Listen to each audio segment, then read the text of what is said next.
back to a normal game. And, you know, you see the Kai'Sa come through, the Xayah counter pick, and we go down that rabbit hole, which is not always what people want to see, but I think for both of these teams, I think that is definitely the game you want to play at this stage, because Afreeca had a really nice counter draft about Hanwha for doing in that second game, but they will ban the Xayah. What an unusual pick. This screams Aphelios. Like, this screams I'm going to pick Aphelios R1, R2 with the Thresh.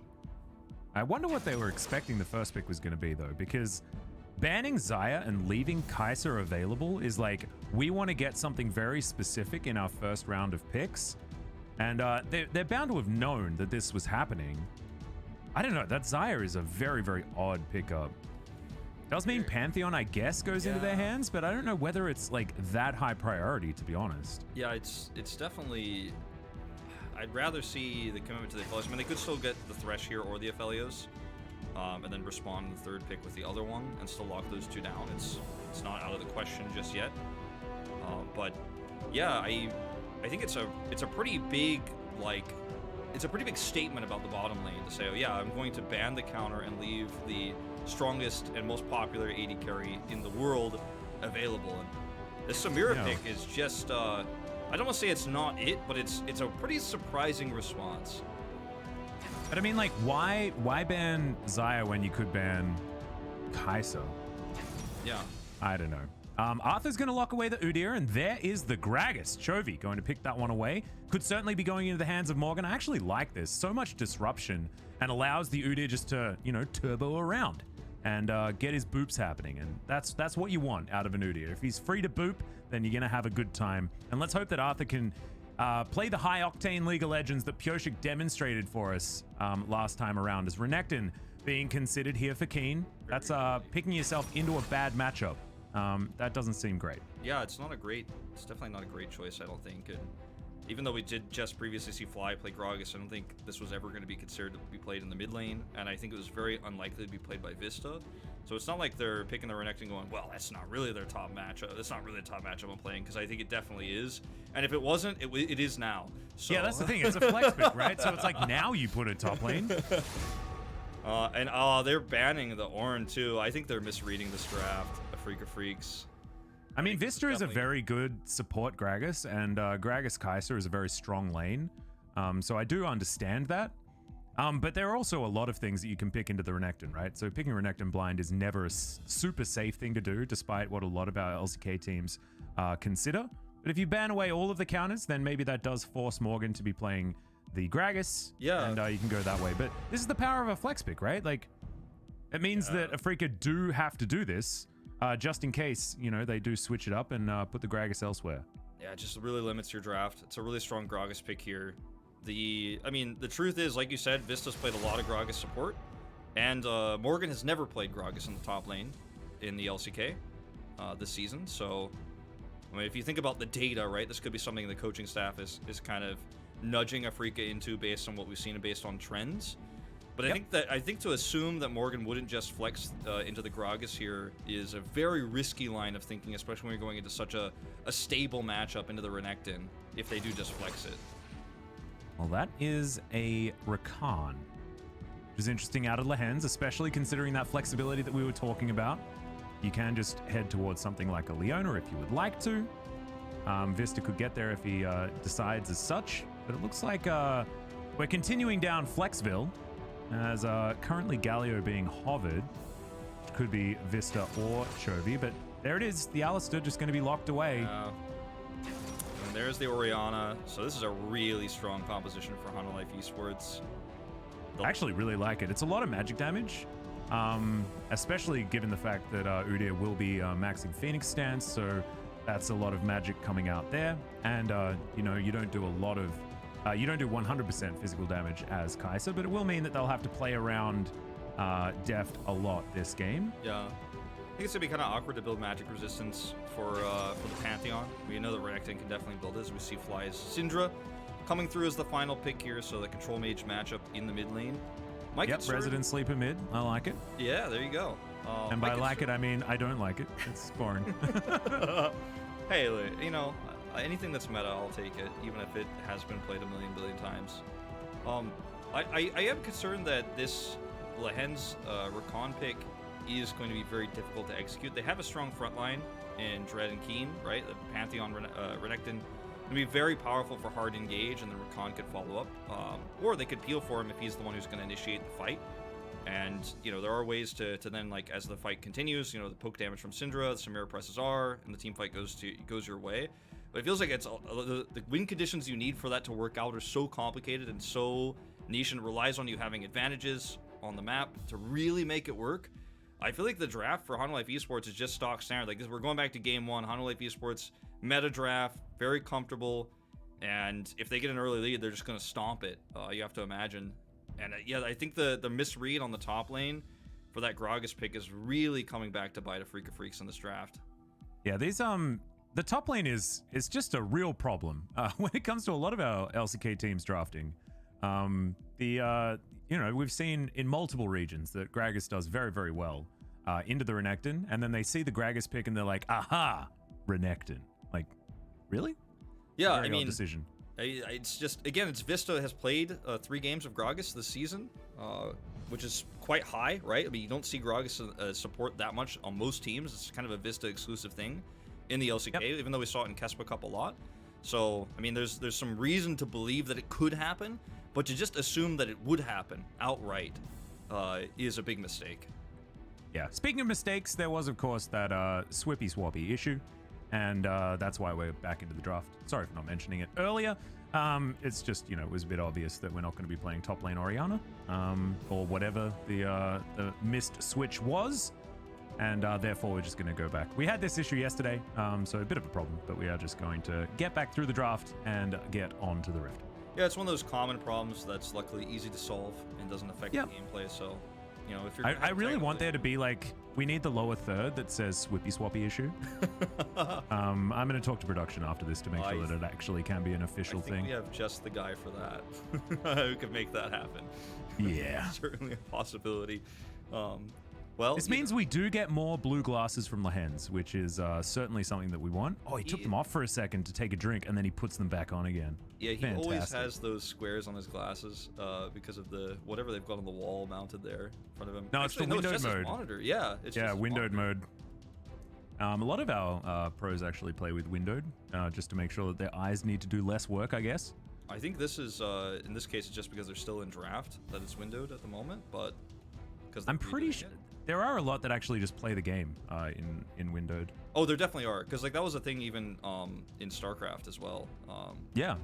Eventually, like you know, when Icy Cup came out, there are ways to kind of hack the client to play it in windowed mode, even though it wasn't designed to be played that way, because it was really bad on widescreen monitors for a lot of people. And yeah, there definitely are people who play League in windowed mode as well. Actually, when I first started playing, I thought it was pretty overwhelming, and I kept misclicking on stuff. Yeah. So I actually tried playing it that way for a little while myself. Even I like it in full screen now, but some PC bunks too. Like if you have too big of a monitor, you're like, ooh, I don't know if I really want my game to be this big. I remember actually when I went to a higher resolution monitor and I was playing any game, I'm like, oh god, it's so confusing. Why does it take 400 years to move my mouse far enough? You know, I ended up like actually just increasing my mouse sensitivity rather than you know, just getting used to it. But it is like it's a weird situation. So look, I like the fact that, you know, you learn how to play a certain way, and then you stick to it. And I think that that's pretty important.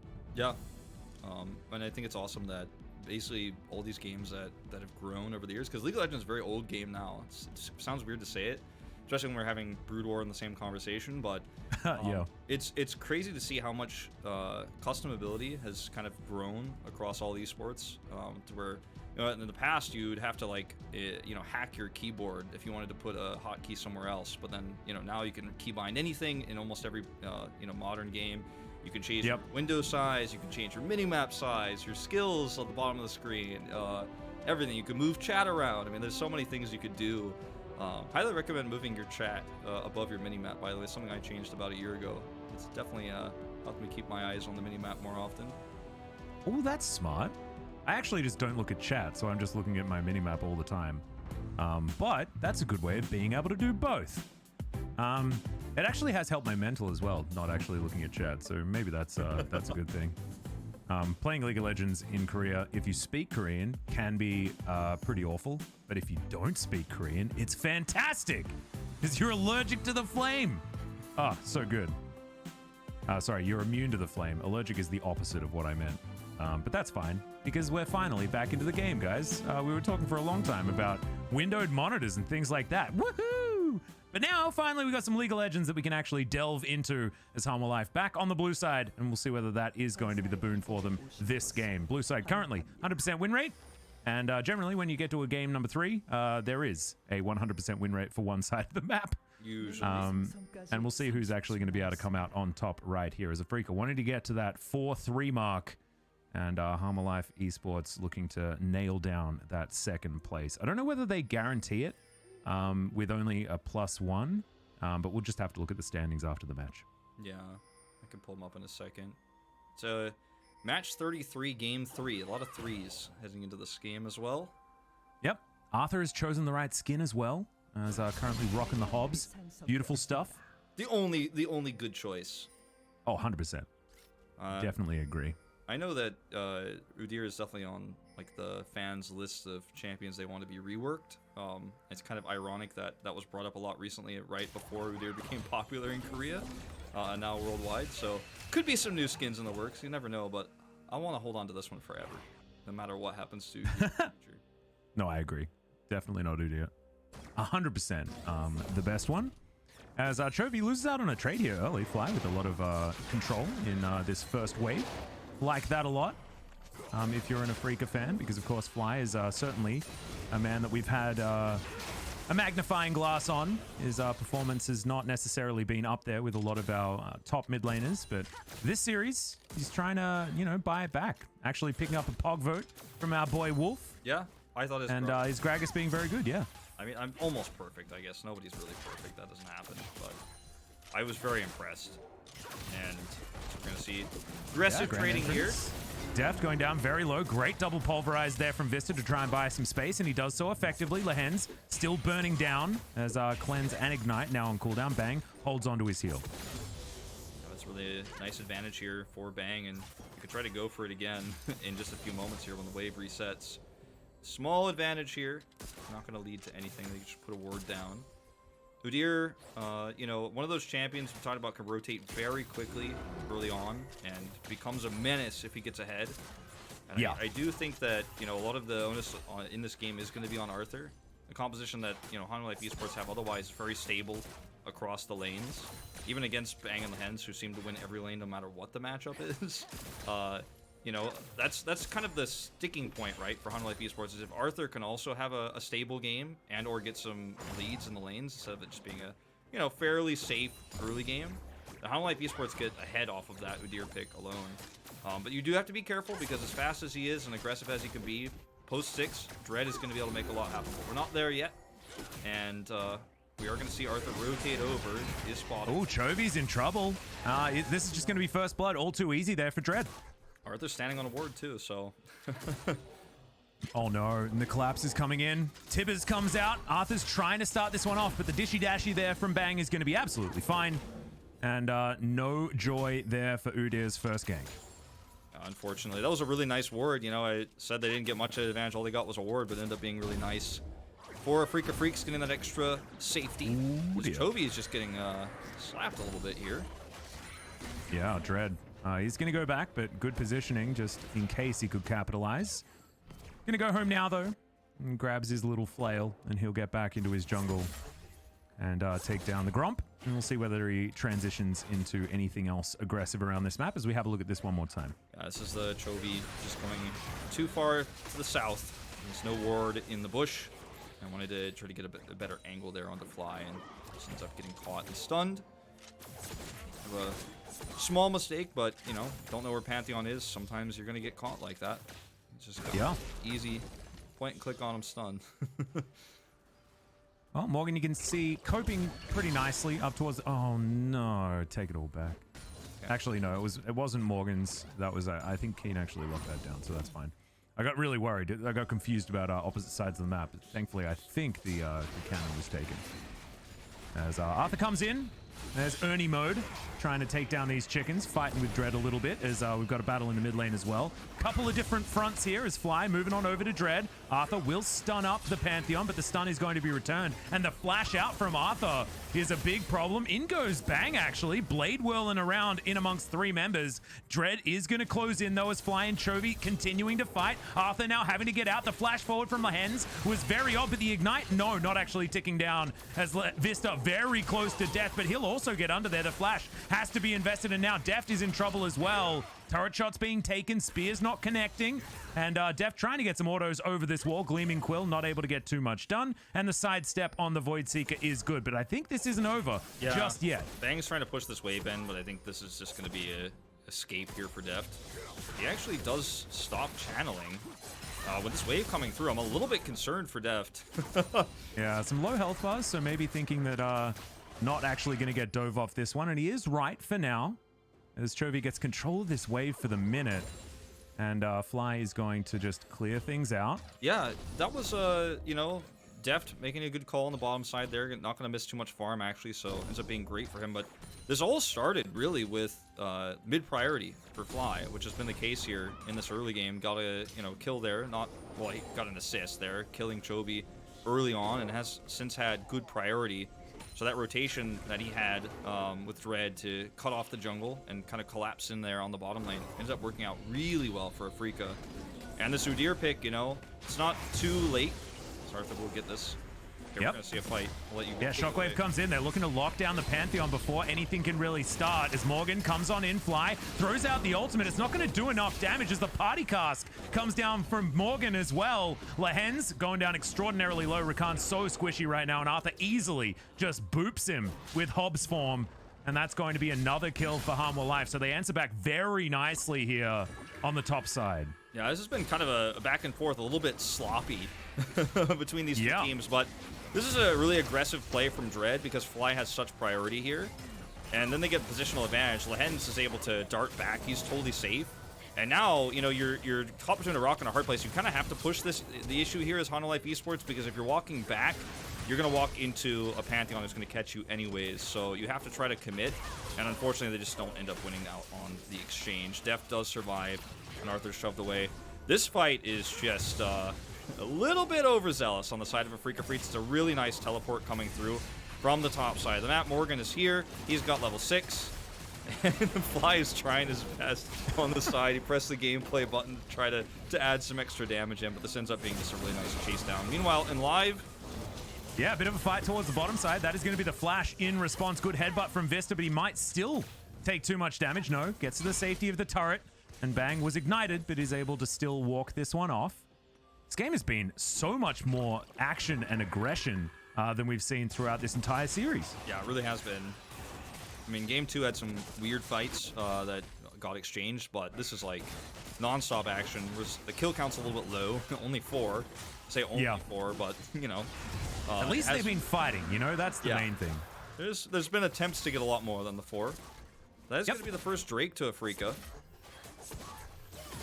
But it is going to be a lot of farm going over to Arthur. You can see 62 to 43 right now. So many more camps for the Udyr. And he was able to lock down that scuttle as well. So the advantage certainly going to be there. And we'll see whether Arthur can really pressure this advantage that he's managed to build for himself. Of course, Udyr, the problem that we've been seeing is that he relies so much on having lane pressure. And thankfully, it seems like he had enough of it in order to get through this early game. We'll see whether the transition is going to be good. Yeah, that was the scary thing, right? And, you know, I cast for blessing to him, I guess, earlier when I was saying that was my concern is, okay, we're not past the point of no return for the Udyr, but he's not getting leads like he wants to, and now he's got a kill and an assist, you know, from that top lane skirmish. He's starting to really get that nice farm lead, rushing towards the chem tank. Once that comes online, that's when he is really going to start to change the pace of the game, and it's going to be very difficult to side lane or control jungles. As Afreeca looking for more than just a Drake here. They want to get both objectives. Yep, barrel comes in from Morgan. Arthur is still in the area as he hops on over in Tibber's form. Cast comes in. Fly takes a fair bit of damage, but it's not really going to be doing enough as Vista finally turns up. The 4v4 is on as the stun is great onto Morgan, but he's pretty tanky right now. Shockwave comes in. That's going to grab Lehens, but the trade is already there. And Keen dashing around as this Crocodile, but it's just going to be taken down there. Double kill for Chovy. Is this going to be his well-deserved Pog vote? I think it is, because that's a Quadra. Well, you know, that was also a steal coming through from Arthur. Actually gets the Rift Herald, so they don't even get the Rift Herald. Chovy picks up the Eye of the Herald mid-team fight. He's like, well, this is over. Let me just go make sure this gets secured. He walks over and grabs it. So watch this again. As, you know, the cask is not amazing here from Morgan. Fly gets stunned into the wall. But the follow-up here in the fight is just fantastic. And Arthur steals that away. Comes in here. It's a really nice hard engage coming through from Vista as well with the double knock-up. And Chovy got trolled on that shockwave as well. That would have been a 4-man if Morgan didn't flash out. Oh, it was a bit sad. But still, Quadra kill, so he made up for it. Yep. So, ends up being a really nice fight for them. They get the Eye of the Herald, which is going to be a lot of extra gold. And that's really important, too, with the first Drake going over to Afreeca. You don't want those to stack up too early. Luckily, it's a Cloud Drake for Hanwha Esports. But nice denial there on a greedy play from Afreeca to try to grab both. And Chovy's going to continue to have a lot of that power as he can put down the Herald if he wants to, and he's going to do so right now. Lehens gets out with the Grand Entrance and gets underneath the turret as well. Avoids a lot of dissonance. As, Shelly's going to be able to put all of those plates into the hands of both Vista and Chovy, actually. Vista just coming on over to yoink himself some plate gold. Yep, some extra gold into a lot of pockets here, but Chovy is definitely starting to pop off at this stage of the game. And with the turret plates pushing down here, I think that there's a really good argument for Hanwha Esports to put their attention into that mid turret, get that going very early, and use that pressure in the mid lane to control the bottom Drake fights. As Keen is going deep here, they're looking for a big dive. Chovy is flash out immediately, and there's the man drop. So Dread certainly knew what was up. That's the 3-man shockwave. Like that one a lot, but still priority here onto the mid lane, and they do share a bunch of plate gold by taking that one down. But still, if you're Chovy, you're happy to trade your flash for that. That's 4 people in your mid lane. Yeah, and meanwhile, you know, Morgan considered coming down because he was scared for a second, but he just goes right back up. He's getting turret plate gold in the top lane. And this is, you know, that matchup for the Renekton that we talked about that's so difficult for you to get power in if you're Keen. And, you know, having to rotate in there, failing that very deep engage, and just giving over so much extra turret plate gold. So meanwhile... Oh no, it's a cow and a bear and a lady, and they want to kill Bang. They should be able to as well. Vista, he's got his ultimate. He's able to tank up that turret for days, and Afreeca just a little bit too late on the rotation. A little bit slow, so 2 ganks, one's results much better than the other. Hanwha Esports with a really nice rotation down. Bang just doesn't have any peel, any protection there under the turret. As we're going to watch this once again. He's completely alone. Look at where Rakan and Pantheon are in the red side jungle. There's pings. You can see the request ping, the I need assistance ping coming down on top of them. But they just can't get in. And, you know, Dread didn't have his ultimate. So, because he used it for that failed gank earlier. So this is a perfect response for Hanwha Esports. Dread can't save him. Nope. And this is a really scary Udyr game because he's starting to take over.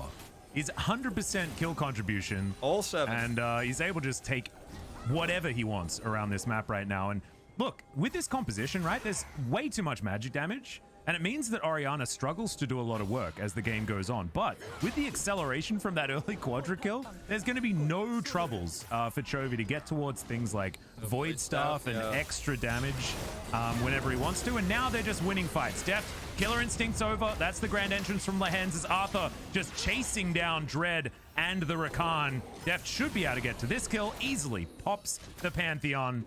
And they'll take away a blue buff as well as Lehens, no options right now. Starting to feel like game 1, Atlas, you know, where you have a very early lead for Hanwha Esports and they do not let it go. And it's very easy to snowball when you've got an Udyr as well who got a Kim tank pre-15 minutes. He's just zooming around. Like, this is maybe the earliest we've seen all season. Whoa, there's the flash headbutt pole. There's the stun comes through. That's the boot back onto Lehens, but he's very mobile. Bang, not so lucky. He'll be taken down by Deft despite the blade well, and Keen teleports in, but now he's like, no, I don't really want to be here. Slices and dices, gets himself out, but Bang is still going to pay the price. I mean, everything on this map belongs to Hanwha Esports. They're 800 gold to 160 in turret plates. You know, you see the... Okay, one more attempt here on the Chovy. Yep, good stun is the flash forward, and that's going to lock down the Orianna. Big shutdown gold going to Dread. Dread has had some crazy comebacks with a lot of his jungle picks. Hasn't played the Pantheon before this game, but something to keep in mind for later. But what I was going to mention is the teleport comes down really late on the bottom side of the map, and you know, Hanwha Esports is just eating up all the gold. And as soon as a teleport comes through, I noticed on the minimap that there's I'm on the way ping, actually, in the top side, because they're just like, all right, well, Morgan's just going to keep pushing. This fight extends, and there's just, I mean, there's no way out of this one, unfortunately. Udyr is just going to chase you down. He's got his chem tank. Easy to chase down and stun. They stay way too late in the river here, trying to get control over this bush. They're actually trying to get rid of the ward there, and this just ends up being a disaster. End up getting cleaned up. And the ping, when you see it, as soon as the teleport comes on the ping, you see at the top lane right now on the minimap, he's like, well, I'm staying. I'm just going to get more farm, going to get more ahead in the top side of the map. This is Chovy getting caught here. There's nothing he can do. Scar of the Week stuns him. Follow-up stun. So a lot of gold goes to Dread. Nice consolation prize for Afreeca. And 2 flashes actually utilized to get that kill as well, as Chovy's going to say, yeah, that's that. See? And he's going to ping the flashes. Just to show that, you know, there was nothing that he could really do about that one. I want to shout out Vista. That's back-to-back extraordinary engages to win them fights. And Chovy's going to be shaking in his boots, right? He gets that quadra kill and he's like, ah, Pog's mine. And then this cow comes through with, like, all of the plays to try and steal that one away. Really nice work from Vista here. So you're going to have a rough task choosing your Pog winner. Not to we'll mention, have to see some more of these shockwaves from Chovy as the game goes on. Not to mention that part of the quad kill for Chovy early on was actually because of Vista's really nice pulverized setup there. Where he knocked 2 into the air. So he's had a fantastic game. I mean, look, Arthur still 100% kill participation on this Udyr. This is one of those games where Hanwha Esports where they play a pretty standard draft, a pretty normal draft, and they just run away with the game. And the Renekton pick has just not gotten any value, unfortunately, for Afreeca. It's been no threat onto depth whatsoever this game. He's about to have his cleanse back up. He is just not scared of anything. And he's almost towards his collector as well when Bang still trying to piece together his second item. Hasn't got any components yet, so this is certainly working well. And Deft is going to have a lot on his shoulders as far as, like, you know, being the sole source of physical damage. You can see already playing aggressively, trying to take down Lehens. Keen versus Morgan is, you know, it's still a CS advantage for Keen, so that's good news. But Morgan's just hillbilly Gragasson around. Shout out to Score there, of course, was the skin he used every single time. But yeah, he's got his chem tank, he's got his bramble vest, and he's just being a tanky boy, and he'll throw casks around and have a good time. There's no magic resist coming through for the side of Afreeca Freecs either. Like, they just can't afford it. Yeah, not yet. They're just getting their mythics online right now, which, like you mentioned, they're already significantly behind in almost every regard across the map. So it's gonna, you know, they're gonna have to build into that magic resist if they want to put something like a Spirit Visage onto Keen. But I mean, you're already behind as a Renekton, and do you really? I mean, you really don't want to have to build that, but you might have to. But just furthers the lead for Hanwha Esports. You know, if you'd love to build a Sterox here if you can quickly, but I think building a cow into Sterox and then finish off the Spirit Visage is a good idea for both the Pantheon and the Renekton. But like you were talking about, I mean, that's down the line, right? And it's still a 4,000 gold advantage for Hanwha Life. If they can continue this snowball, then it is still going to be good news. And Vista, he's just roaming around trying to make sure that they have all of this vision control. Still a minute and a half on this Infernal Drake, and I think it's been Infernal Soul every game so far. Yeah. That's really cool. We're getting the stats back, Wolf. We're doing it. Valdez isn't here, of course, the king of the Cloud Drakes. I thought it was me. It was not. He's a 34% boy. I'm only 32. Well, we're definitely changing the perception, but with the stats on your side and also this series on your side. Yeah. Brendan's going to have to catch up. It's going to take a while for him to catch up, I think. He'll have to start that one off tomorrow. But, yeah, I mean, this is one of those games where, sure, you don't get the objectives, but you've gotten so much more of the map. Like, the turrets and the map itself, the farm that they have, the kill gold, those are objectives in themselves. And the gold lead that you see, that's almost 5,000 for Hanwha Esports. Means that when this next Drake comes up, the third one of the game, the most important one arguably in this so far, this Infernal Drake, they should be able to force their first objective fight on their terms, because their lead is just so high at this point. And you don't want to be giving up Infernal Soul point as well. That is absolutely not something that's in the cards. As you can see, Tib is moving his way down, and He's going to get angry. You can see 3 men stacked up towards the bottom side. No cows. And Deft looking to catch that. They bought a pickaxe and a phage. Yeah, so. It looks like we're going Sterix as quickly as we can. Of course, the item combo is busted on this patch, so you can understand it, as Arthur is going to find Keen, but he runs pretty quick. As now you can see the Gragas moving on down. Chem tanks are online, and Morgan's looking for his target. The shockwave onto 3. Chovy's trying to make his playback as Keen dives on top of him. The pulverize is there, though, and Vista says, give me the pog. Chovy picks up an instant double, and 1 goes over to the Gragas as well for good measure. Make that 2 as Deft will pick up the 5th. That's going to be the ace, and Hanwha Life, they can do whatever they want. They can do whatever they want. They've got a Drake available they could take. They've got a Baron available they could take. Chovy's going to have to port back in because he's extremely low. But, I mean, look, I'm starting to lean towards Vista. This fight actually looked like it might go Afreeca's way until that Pulverize comes through. Morgan he's got the Shockwave. It's a nice setup here. Triple pull in. And then look at the turnaround here, though. Keen's actually into the backline onto Chovy, and it looks scary for a moment, but Chovy instantly uses his stopwatch when he's at his most dangerous point, and then just turns the fight around. God, the AoE is just disgusting. As I don't know where that Void Seeker was going from Deft. A bit of a celebratory one, as the collapse from Hanwha was so beautiful. They are going to take the Baron. They're not going to take the Drake, and Afreeca are just on it as fast as they can. Hanwha are just saying that we're going to win this game before that Drake becomes relevant, and you can sort of appreciate it.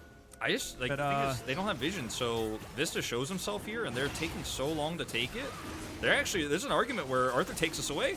He's booking it. He's trying to get on in here. We'll see whether he can actually get towards the dragon, and it's not going to happen. Dread's going to win the Smite War, as Chovy was on the top side of the map. No teleport. And now he's just going to push that wave in, teleport back home. And so they're not able to actually take the Drake, which is a big problem for Hanwha. So now they're going to have to keep their eye on it when it does come back up. Or they can just try and win the game before it is going to be an issue. So yeah, I mean, it's definitely, like you said, it's a big problem in terms of what it could give Afreeca if they do turn this game back around. But I think that's so unlikely at this point that I don't think Hanwha Life Esports are going to be too unhappy. He has Deadman's Plate. It did not actually pop the Chem Tank. It's just the movement speed from Deadman's Plate that he had earlier, and just yes, pretty silly speed in general. But he didn't actually get the steal despite being 2 levels up. But I thought for a second there, you know what? Hanwha Life Esports might just take this away. But Afreeca Freecs, I mean, they got something in this game. They've got that Infernal Soul point threat in these upcoming fights. But they just don't have strong engage anymore. Like, their comp can't engage well without being ahead. And they're so far behind that you can just see what happens in these team fights. It's unbelievable. You didn't see that Chovy missed that cannon creep.